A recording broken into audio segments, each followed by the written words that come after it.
Ako si Glenn R. Marso, tubong Pampanga, pero ngayon ay naninirahan na sa Sariaya, Quezon.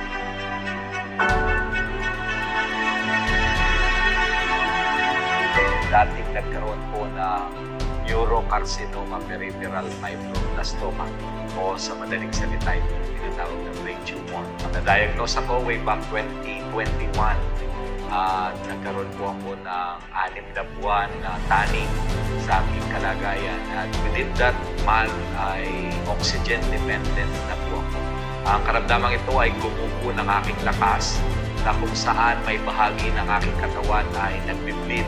Mata, tainga, ilong, sumusuka ako ng dugo at gulay na ako for how many months talagang bedridden po ako.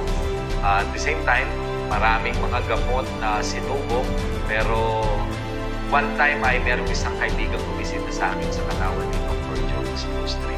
Narinig niya yung aking sitwasyon at pinakilala si Juan Opti.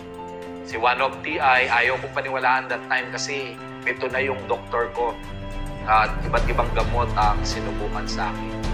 Ngunit pinush ni Dr. George ang pagkakataon na makausap yung aking mga doktor at challenge na subukan si Juan Opti.